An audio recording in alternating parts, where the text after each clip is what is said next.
Hi, hello guys. Welcome to our channel Saravana Institute for Railway and TNPC.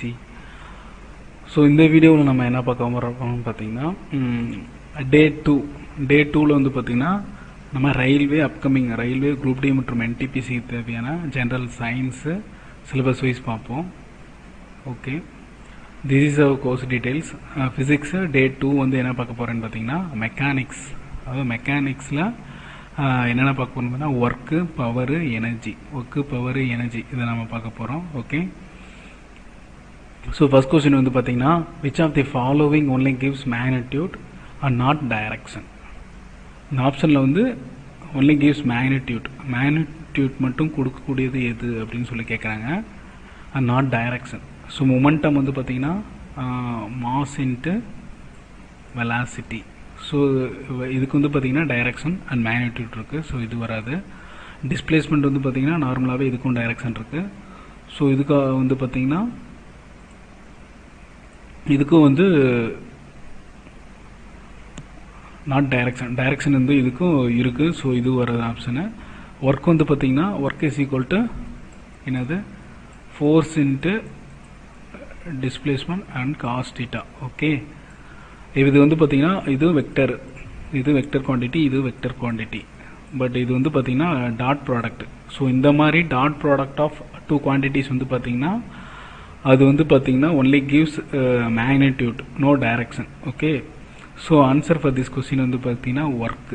Okay, and force is equal to வந்து பார்த்தீங்கன்னா Newton சொல்லுவாங்க. Force is equal to mass into acceleration. So இது வந்து பார்த்தீங்கன்னா உங்களுக்கு direction இருக்குது and magnitude இருக்குது. So இந்த ஆப்ஷன் வருது. So work is equal to force into displacement and cos theta, which means dot product of force and displacement. So ரெண்டு quantities வந்து டாட் ப்ராடக்டில் வந்ததுன்னா அதுக்கு வந்து பார்த்தீங்கன்னா உங்களுக்கு என்ன கிடைக்கும்னு சொல்லி பார்த்தீங்கன்னா மேக்னிடியூட் மட்டும்தான் இருக்கும் and not direction, which means it obeys the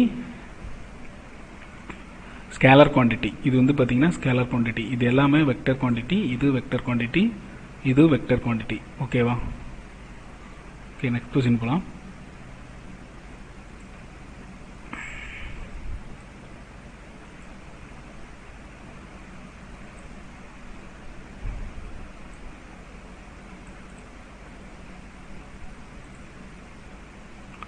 so answer for this question வந்து பார்த்தீங்கன்னா ஒர்க்கு. நெக்ஸ்ட் கொஸ்டின் வந்து பார்த்தீங்கன்னா which of the following can do more work. இதில் வந்து பார்த்தீங்கன்னா கொடுத்துருக்க ஆப்ஷனில் எது வந்து அதிக வேலையை செய்யக்கூடியது அப்படின்னு சொல்லி கேட்குறாங்க. Raised hammer. ஒரு ஹேமர் இருக்குன்னா அது வந்து ஒரு குறிப்பிட்ட தூரத்துக்கு உயர்த்தணும்னா அது வந்து பார்த்தீங்கன்னா ஒர்க்கை வந்து அந்த இடத்துல செஞ்சுருக்காது. ஏன்னா ஒர்க் இஸ் ஈக்குவல் டு என்னது ஃபோர்ஸ் இன்ட்டு டிஸ்பிளேஸ்மெண்ட். இந்த இடத்துல டிஸ்பிளேஸ்மெண்ட் வந்து 0. ஸோ ஒர்க் வந்து இந்த இடத்துல 0வாக இருக்கும். ஸோ இந்த ஆப்ஷன் வராது. மூவிங் ஸ்டோன் வந்து பார்த்தீங்கன்னா இதுக்கு வராது, இந்த ஆப்ஷனும் வராது. ரொட்டேட்டிங் வீல் வந்து பார்த்தீங்கன்னா இதுவும் வராது. So a bullet fired by a gun, இதுதான் வந்து பார்த்தீங்கன்னா ரொம்ப ஒர்க்கு செய்யும். So answer for this question வந்து பார்த்தீங்கன்னா a bullet fired by a gun is the right answer. So இந்த கொஸ்டின் வந்து வெரி வெரி இம்பார்ட்டன்ட், நோட் பண்ணிக்கோங்க கைஸ். ஏன்னா இது வந்து கொஞ்சம் டிஃப்ரெண்ட்டாக இருக்குது இந்த கொஸ்டின். அதுவும் இல்லாத இது previous year group D railway வந்து கேட்ட கொஸ்டின். ஓகே, நம்ம பார்க்குற எல்லா கொஸ்டினுமே வந்து railway NTPC or group D or JE இந்த 3 எக்ஸாம்லேருந்து கேட்ட கொஸ்டின் சயின்ஸ் மட்டும்தான் நம்ம பார்க்க போகிறோம். ஸோ இந்த வீடியோ வந்து ரொம்ப இம்பார்ட்டன்ட். யாராச்சும் ரயில்வே எக்ஸாமுக்கு ப்ரிப்பேர் பண்ணிட்டு இருந்தாங்களா அவங்களுக்கு வந்து இந்த வீடியோவை வந்து நீங்கள் ஷேர் பண்ணுங்கள். ஏன்னா இந்த கொஸ்டின்ஸ்லாம் நீங்கள் சால்வ் பண்ணி ப்ராக்டிஸ் பண்ணிங்கன்னா இது ஓரியன்ட்டாகவே நீங்கள் படிச்சிங்கன்னா you can clear the exam easily. Okay, so next question பார்ப்போம். ஸோ திஸ் கொஸ்டின் ஆன்சர் வந்து பார்த்தீங்கன்னா bullet fired by the gun. Next question வந்து பார்த்தீங்கன்னா in work there is no direction. Option வந்து பார்த்தீங்கன்னா A option, there is no direction only have magnitude. ஒர்க்குக்கு வந்து பார்த்தீங்கன்னா டைரக்ஷன் கிடையாது, ரைட்டு தான், only have magnitude தான். ஸோ ஆப்ஷன் வந்து ஏ கரெக்ட். மற்ற ஆப்ஷனையும் பாருங்கள், there are no direction and magnitude. Direction இருக்காது, மேக்னிடியூட் இருக்காதுங்க. ஸோ இந்த ஆப்ஷன் தப்பு. Both magnitude and direction is present. Magnitude மட்டும்தான் இருக்குது, டைரக்ஷன் கிடையாது. ஸோ இந்த ஆப்ஷனும் தப்பு. Only direction, no magnitude. Direction கிடையாது, no direction, only magnitude. So answer for this question வந்து பார்த்தீங்கன்னா இதுதான் வரும். ஒர்க் என்னது? Work is equal to force into cos theta. ஓகேவா? ஒர்க் வந்து ஒரு வெக்டர் குவான்டிட்டி. சரி, ஒர்க்குங்கிறது ஒரு ஸ்கேலர் குவான்டிட்டி. ஏன்னா டாட் ப்ராடக்ட் ஆஃப் வெக்டர், ரெண்டு வெக்டர் குவான்டிட்டியோட டாட் ப்ராடக்ட் வந்து பார்த்தீங்கன்னா உங்களுக்கு ஒரு ஸ்கேலர் குவான்டிட்டியாக கிடைக்கும். So answer for this question வந்து பார்த்தீங்கன்னா ஏ ஆப்ஷன் தான் வந்து இதுக்கு correct. Okay,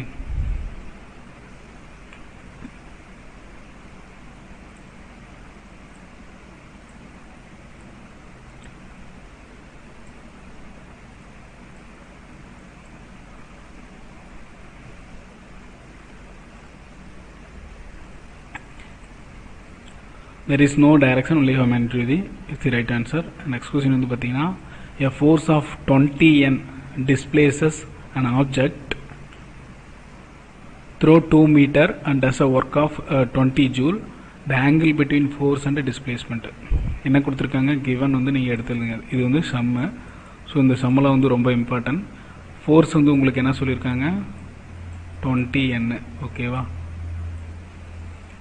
and displaces an object through 2 meter. அப்போ டிஸ்பிளேஸ்மெண்ட் வந்து என்ன கொடுத்துருக்காங்க? 2 மீட்டர். ஓகேவா? Force 20 N, displaces an object 2 meter and does a work of 20 joule. So work வந்து பார்த்தீங்கன்னா உங்களுக்கு என்னது? 20 ஜூல்னு சொல்லியிருக்காங்க. இப்போ உங்களுக்கு என்ன கேட்குறாங்கன்னா the angle between the force and displacement என்னன்னு கேட்குறாங்க. ஓகேவா? இப்போ ஃபார்முலா பார்த்தீங்கன்னா இதுக்கு வந்து work is equal to force into displacement and angle between cos theta. ஓகேவா? இதான் வந்து இதுக்கு ஃபார்முலா. ஸோ இந்த ஃபார்முலா வந்து நீங்கள் தெரிஞ்சிருக்கணும். இப்போ வந்து நமக்கு கிவன் என்ன கொடுத்துருக்காங்க? ஒர்க் வந்து 20 Zulu. So 20 equal to force வந்து என்னது? 20 நியூட்டனு. அடுத்து டிஸ்டன்ஸ் வந்து 2 மீட்ரு. அடுத்து காஸ் தீட்டா. தீட்டாவோட வேல்யூ தான் நமக்கு கேட்குறாங்க. ஓகேவா? ஸோ இப்போ ஆன்சர் பாருங்கள். இந்த கொஸ்டின் பாருங்கள். இப்போ வந்து 20 கெட் கேன்சல். இங்கே ஒன்று தான் இருக்கும். இது இந்த பக்கம் ஈக்குவலுக்கு இந்த பக்கம் வந்துச்சுன்னா உங்களுக்கு என்ன ஆகும்? மல்டிபிள் இருக்குது, டிவைட் ஆகும். So 1/2. Cos theta is equal to 1/2.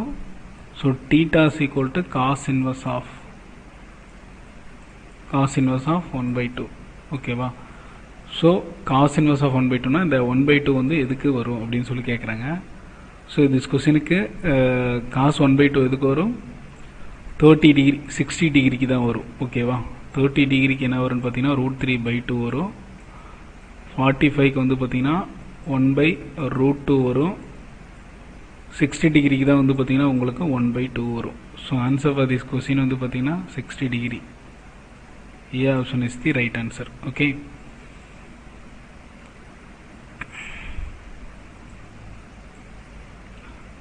Sixty degree is the right answer.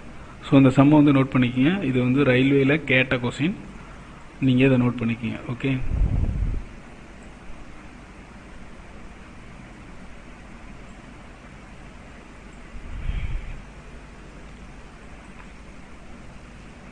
So next question பார்ப்போம். The gravitational potential energy of an object at a point above the ground dash is defined as the work done. Okay, ஒன்று என்ன சொல்கிறாங்க? The gravitational potential energy of an object at a point above the ground is defined as the work done in. அதாவது ஒன்றும் இல்லை, எர்த்துக்கு இதான் பூமினா இந்த பூமிக்கு ஆப்போசிட்டில் நம்ம வந்து என்ன பண்ணுறோம்? ஒரு ஒர்க்கு, ஒரு வந்து இது செயல்படுத்துகிறோம், ஒரு ஃபோர்ஸ் செயல்படுத்துகிறோம். அது வந்து என்னன்னு சொல்லி கேட்குறாங்க. அது பாருங்கள், lifting it from the ground to the point opposite கிராவிட்டிக்கு ஆப்போசிட்டில் வந்து இது இருக்கும் அப்படின்னு சொல்கிறாங்க. ஸோ ரெண்டாவது option applying gravitational force on it. இதில் வந்து கிராவிடேஷனல் ஃபோர்ஸ் அப்ளை ஆகாது, ஏன்னா அது வந்து ஆப்போசிட் டைரக்ஷனில் தான் போகுது. இதுக்கு சேம் டைரக்ஷன், கிராவிடேஷனல் ஃபோர்ஸுக்கு சேம் டைரக்ஷனில் இருந்தால் மட்டும்தான் இந்த ஆப்ஷன் வரும். கீப் இட் அட் தி சென்டரில் வைக்க முடியாது. Placing it on the ground against the gravity, கிரவுண்ட்லேயே வைக்க முடியாது.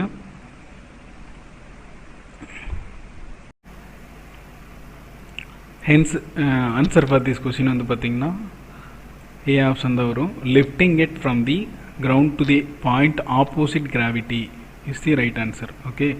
அண்ட் நெக்ஸ்ட் கொஸ்டின் வந்து பார்த்தீங்கன்னா an object of 1 kilogram raised 10 meter above the surface of the earth, then work done by the gravitational force will என்னன்னு சொல்லி கேட்குறாங்க. Work done வந்து என்னென்னு கேட்குறாங்க. இதில் ஜி வேல்யூ வந்து பார்த்திங்கன்னா நம்ம 9.8 எடுத்துக்கணும். ஸோ நமக்கு potential energy and kinetic energy formula தெரியும். பொட்டன்ஷியல் எனர்ஜி அங்கே தான் அந்த ஒர்க் தான் இங்கே நடக்குது. அதுக்கு என்ன ஃபார்முலான்னு பார்த்தீங்கன்னா mgh.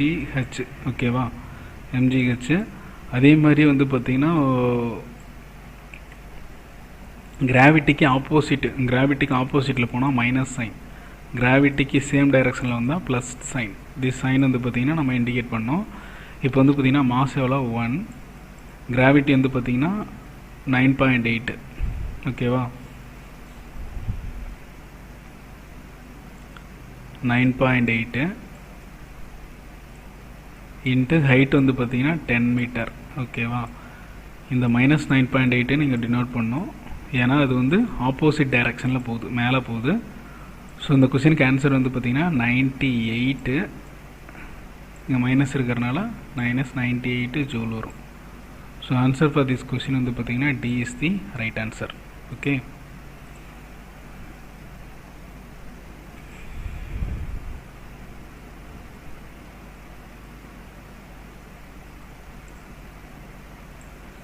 ஸோ இந்த ஆப்ஷன் தப்பாக கொடுத்துருக்காங்க. ஆன்சர் ஃபார் திஸ் கொஸ்டின் வந்து பார்த்திங்கன்னா 98 ஜூல் தான் வந்து right answer. Okay.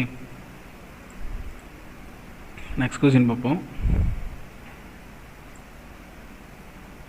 Next question வந்து பார்த்திங்கன்னா என்ன சொல்லியிருக்காங்க.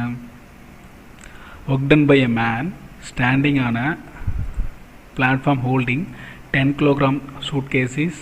அதாவது ஒர்க் டன் கேட்குறாங்க. Work done by a man standing on a platform holding 10 kg suitcases. அதாவது ஒரு மேன் இருக்கான், அவன் வந்து பார்த்திங்கன்னா ஒரு 10 kg சூட் கேஸ் வந்து தலையில் வச்சுருக்கான். ஓகேவா, அப்போ வந்து பார்த்திங்கன்னா உன்னோட ஒர்க் டன் என்னன்னு சொல்லி கேட்குறாங்க. ஓகேவா, work done is equal to என்னது, force into displacement, I'm right, and cos theta. இந்த இடத்துல வந்து பார்த்திங்கன்னா டிஸ்பிளேஸ்மெண்ட் வந்து 0வாக இருக்குது. There is no displacement. So hence answer for this question வந்து பார்த்திங்கன்னா பி 0 ஜூல் தான் வரும். ஏன்னு பார்த்தீங்கன்னா 0 இன்ட்டு எனிதிங் எல்லாமே 0 தான் வரும். ஸோ ஒர்க் டன் வந்து பார்த்திங்கன்னா 0வாக இருக்குது இந்த கொஸ்டினுக்கு. ஓகே. ஓகே, நெக்ஸ்ட் கொஸ்டின் போகலாம். நெக்ஸ்ட் கொஸ்டின் பாருங்கள். A 4 kg object is moving horizontally with a speed of 5 meter per second. To increase its speed to 10 meter per second, the amount of net work required to be done on this object is. இந்த பாருங்க இந்த கொஸ்டினை, அது என்னன்னு பார்த்தீங்கன்னா ½ mv ஸ்கொயர்டா. நமக்கு formula வந்து பார்த்தீங்கன்னா ½ mv ஸ்கொயர்ட். இதில் வந்து பார்த்தீங்கன்னா ½ m கொடுத்துட்டாங்க. v2 மைனஸ் v1, இதுக்கும் ஸ்கொயர் வருது, இதுக்கும் ஸ்கொயர் வருமா. அப்போ ½ m வந்து என்னது உங்களுக்கு 4, v2 வந்து என்னது 10 மைனஸ் 5 ஹோல் ஸ்கொயர். இங்கே அது கேன்சல் பண்ணிங்கன்னா 2 இருக்கும் உங்களுக்கு. 100 மைனஸ் 25. அப்போ உங்களுக்கு என்ன கிடைக்கும், 75. 2 இன்ட்டு 75 என்ன உங்களுக்கு 150 கிடைக்குமா. ஸோ 150ங்கிறது என்னன்னு பார்த்தீங்கன்னா யூனிட்டை பாருங்கள், joule. 150 joule is the right answer. Okay. So 150 joule is the right answer. Next question பார்ப்போம்.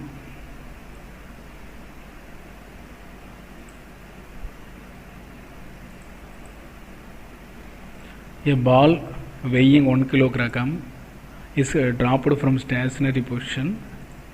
When it falls from a distance of 2 meters, then what will be the work done by the force of gravity? ஒரு பால் இருக்குது, அதோட wait எவ்வளோன்னு பார்த்தீங்கன்னா 0.1 kilogram. Is dropped from the stationary position. ஒரு நிலையான பொசிஷன்லேருந்து கீழே போடுறாங்க. 2 meters. What will be the work done கேட்குறாங்க. ஓகேவா? ஸோ ஹரிசாண்டலாக மேலே இந்த வெர்டிக்கலாக போடுறாங்க. அப்போ ஆன்சர் வந்து ஃபார்முலா என்ன பார்த்தீங்கன்னா potential energy formula mgh. m என்னது உங்களுக்கு 0.1. g வந்து கிராவிட்டி வந்து நம்ம 9.8 எடுத்துக்கணும். h என்னது வந்து பார்த்தீங்கன்னா 2. ஸோ இதை மல்டிபிள் பண்ண ஒன்றா வரும் உங்களுக்கு 1 19 அண்ட் 2 ஸ்தானம் தள்ளி புள்ளி வச்சோமா 1.96 வரும். அதேமாரி இந்த இடத்துல நீங்கள் சைனை பார்க்கணும். ட்ராப்டு டவுன்வர்ட் டைரெக்ஷனில் வரனால இது வந்து ப்ளஸ்ஸு, அப்போர்ட் டைரெக்ஷனாக இருந்ததுன்னா இது வந்து மைனஸ். நம்ம ஆல்ரெடி இதுக்கு முன்னாடி ஒரு சம்மில் பார்த்தோம், அதில் அப்போர்ட் டைரெக்ஷன் சொல்லியிருந்ததில்ல. ஸோ அதனால் அங்கே மைனஸ் 500 நியூட்டன் இருக்குது ஃபோர்ஸு. அதேமாரி டிஸ்டன்ஸ் வந்து பார்த்தீங்கன்னா 100 மீட்டர்ஸ். 100 மீட்டர்ஸ் அப்படியே லிஃப்ட் பண்ணிட்டு போகுது. இதுதான் இது இருக்குன்னா இந்த இதை வந்து லிஃப்ட் பண்ணிட்டு போகுது. ஒரு ஐ மீன் இந்த இது இங்கிருந்து மேலே லிஃப்ட் பண்ணுது இந்த 100 மீட்டர் டிஸ்டன்ஸுக்கு. ஓகேவா? So there is no horizontal movement, there is a movement in vertically. So cos theta வந்து பார்த்தீங்கன்னா இந்த இடத்துல 90 இருக்கும். we know cos 90 is equal to 0. so cos 90 0 na the whole time 0 தான் வரும். so answer for this answer for this question வந்து பார்த்தீங்கன்னா என்ன கிடைக்கும்? 0 நியூட்டன் தான் வரும்.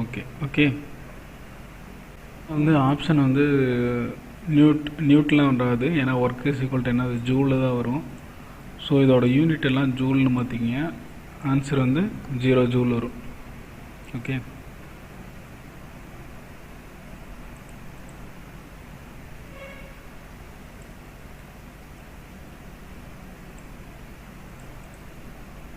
நெக்ஸ்ட் கொஸ்டின் பார்ப்போம். In which of the following work is not done? So ஆப்ஷன்ஸில் வந்து எதில் ஒர்க் வந்து 0 இருக்குன்னு சொல்லி கேட்குறாங்க. A windmill raising the water from well. ஒரு விண்ட்மில் வந்து பார்த்தீங்கன்னா ரைசிங் தி வாட்டர் ஃப்ரம் வெல்லிருந்து தண்ணியை இறைக்குது. A donkey put a weight on is back. ஒரு கழுதை வந்து ஒரு பொதி மூட்டையை வச்சுருக்கு. ஸோ அப்போ இந்த இடத்துல டிஸ்பிளேஸ்மெண்ட் 0வாக இருக்குது, உங்களுக்கு தெரியுதா? ஏன்னா வெயிட்டை மட்டும்தான் அதில் பேக்கில் வச்சுருக்கு. ஆமாம், right. The donkey which is holding a weight only in his back. Okay, so there is no work, I mean there is no displacement, hence the whole work is 0. so there is no work done here. so answer for this question வந்து பார்த்தீங்கன்னா answer B is the right answer. இதே C option பாருங்க. Suman is swimming in a pool. Suman வந்து பார்த்தீங்கன்னா swimming பூலில் ஒரு குறிப்பிட்ட தூரம் வந்து டிஸ்பிளேஸ் பண்ணுறான், அதாவது டிஸ்பிளேஸ்மெண்ட் இருக்குது, இடப்பெயர்ச்சி இருக்குது அவனுக்கு. an engine is pulling a train. ஒரு என்ஜின் இருக்குன்னு வைங்க, அது வந்து ட்ரெயினை புல் பண்ணிட்டு போகுது. ஸோ அந்த இடத்துலயே வந்து பார்த்தீங்கன்னா ஒரு ஒர்க் இருக்குது. So answer for this question வந்து பார்த்தீங்கன்னா என்னது? a donkey put a weight on his back is the right answer.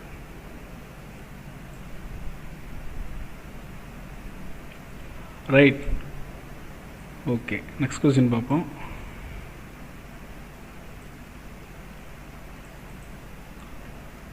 Question பார்த்தீங்கன்னா efficiency of work is known as. நான் ஆல்ரெடி போன வீடியோ கிளாஸ்லேயே சொல்லியிருக்கேன். என்னென்னு பார்த்தீங்கன்னா ஒர்க் இஸ் என்னது? ஃபோர்ஸ் இன்ட்டு டிஸ்பிளேஸ்மெண்ட் காஸ் தீட்டான்னு சொன்னோமா, இது ஃபார்முலா. ஓகே, அதேமாரி எனர்ஜினா என்னென்னு பார்த்தீங்கன்னா கெப்பாசிட்டி ஆஃப் டூயிங் ஒர்க். இதே பவர்னால் வந்து பார்த்தீங்கன்னா ரேட் ஆஃப் டூயிங் ஒர்க். இது ரெண்டுக்கும் உங்களுக்கு டிஃப்ரென்ஸ் தெரியணும். எனர்ஜினா வந்து பார்த்தீங்கன்னா உன்னுடைய talent, I mean how you are efficiently performing, which is your efficiency. Okay, I mean capacity or efficiency. நீ எந்த அளவுக்கு பெர்ஃபார்ம் பண்ணுற, உன்னுடைய டேலண்ட்டை டெஸ்ட் பண்ணுறதா வந்து பார்த்தீங்கன்னா efficiency or capacity. Same the way power வந்து பார்த்தீங்கன்னா ரேட் ஆஃப் டூயிங் ஒர்க், அதாவது வந்து நீ ஒரு நாள் ஃபுல்லாக வேலை செஞ்சுருக்க, ஸோ அந்த நாளுக்கு உனக்கு எவ்வளோ ரேட்டு கொடுக்கலாம் அப்படின்னு சொல்லி கால்குலேட் பண்ணக்கூடிய ஒரு அமௌண்ட் தான் வந்து பார்த்தீங்கன்னா பவர். ஓகேவா? ஸோ இந்த கொஸ்டினுக்கு எஃபிஷியன்சி ஆஃப் ஒர்க்னா என்னன்னு பார்த்தீங்கன்னா energy is the right answer. Energy is the right answer.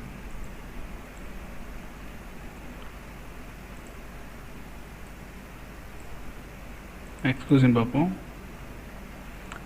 Which of the following work done does not depend on? Work done வந்து எதை வந்து டிபெண்ட் பண்ணியிருக்காதுன்னு சொல்லி கேட்குறாங்க. Work done is equal to force into displacement cos theta. Applied force, so இதை வந்து depend பண்ணியிருக்கோம். Mass of object, mass of ஆப்ஜெக்ட்டுங்கிறது இங்கே ஒன்று இல்லவே இல்லை. So answer for this question வந்து பார்த்திங்கன்னா பி. மாஸை வந்து அது டிபெண்ட் பண்ணி இருக்காது, not depend on. Okay, displacement இங்கே இருக்குது, அதேமாதிரி the angle between force and displacement cos theta இருக்குல்ல, ஸோ இதுவும் correct. So mass of object is not a dependent quantity, it is not dependent. So right answer வந்து பார்த்தீங்கன்னா mass of objects.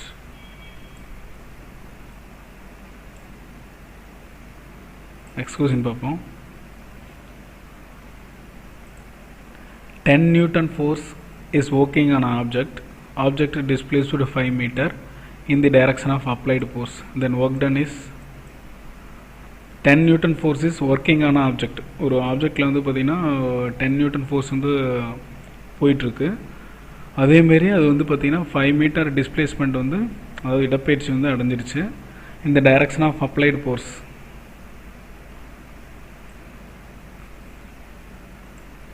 இந்த direction of applied force. Then work done is அப்படின்னு சொல்லி கேட்குறாங்க. So work done is equal to என்னது? Force into displacement and cos theta. F வந்து 10 and displacement வந்து 5. Cos இந்த இடத்துல வந்து பார்த்தீங்கன்னா ஆங்கிள் வந்து பார்த்தீங்கன்னா காஸ் இந்த இடத்துல வந்து 0. ஓகே, ஏன்னா ரிசனில் தானே போகுது, so 0 degree. So answer for this question வந்து பார்த்தீங்கன்னா 50 N is the right answer. Okay, சரி 50 N கிடையாது, யூனிட் நீங்கள் பார்க்கணும். ஒர்க்குக்கு என்ன யூனிட்டு? ஜூலு. ஒர்க்குக்கும் எனர்ஜிக்கும் ஜூல் தான் ஒரே யூனிட்டு, என்ன Zulu. So answer for this question வந்து பார்த்தீங்கன்னா C is the right answer. இந்த கொஸ்டின் நான் ஏன் வச்சேன்னா அந்த யூனிட்டையும் நீங்கள் பார்க்கணும், அப்போ தான் கரெக்டான ஆப்ஷன் சூஸ் பண்ண முடியும் அப்படிங்கிறதுக்காக வச்சுருக்கேன். இப்படியெல்லாம் வந்து குரூப் டியில் வந்து கேட்டிருக்காங்க. So be aware of the units. Okay, 50 joule is the right answer. Next question பார்ப்போம்.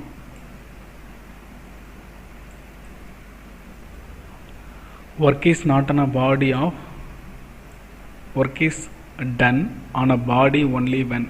Work is done on a body only when. Work வந்து நடைபெறும் எப்பொழுது அப்படின்னு சொல்லி பார்த்தீங்கன்னா it experiences energy gain through a mechanical effect. So இதுதான் வந்து இதுக்கு ரைட் ஆன்சர். ஃபோர்ஸ் வராது. ஒர்க்கு வந்து பார்த்திங்கன்னா ஃபோர்ஸ் இன் டிஸ்பிளேஸ்மெண்ட்டாக இருந்தாலும் இந்த இடத்துல ஃபோர்ஸ் ஒர்க் ஆனிட்டு, ஃபோர்ஸ் மட்டும் இருக்காது, டிஸ்பிளேஸ்மெண்ட்டும் இருக்காது, செட்டைன் டிஸ்டன்ஸ் மட்டும் இருக்காது. It experience energy gain through a mechanical effect அப்படிங்கிறதா வந்து பார்த்திங்கன்னா இந்த கொஸ்டினுக்கு ஆன்சர். இந்த கொஸ்டின் நோட் பண்ணிக்கிங்க, இது ஒரு இம்பார்ட்டண்டான கொஸ்டின், அது மேலே தான் டிஃப்ரெண்ட்டாக இருக்குது இந்த question. Okay,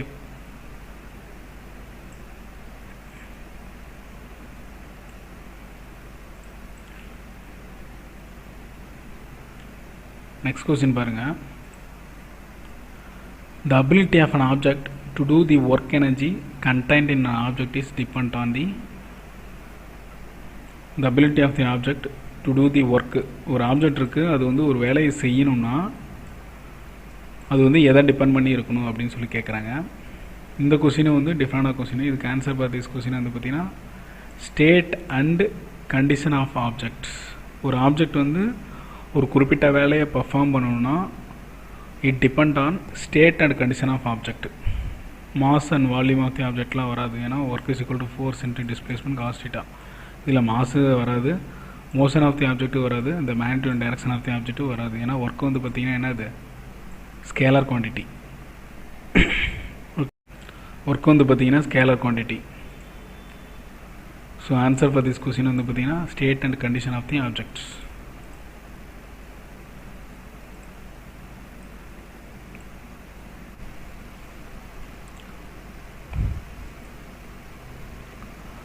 Okay guys, thank you for watching this channel and video course. Kindly share your friends who are preparing for railway exam and subscribe our channel for more upcoming updates. Thank you.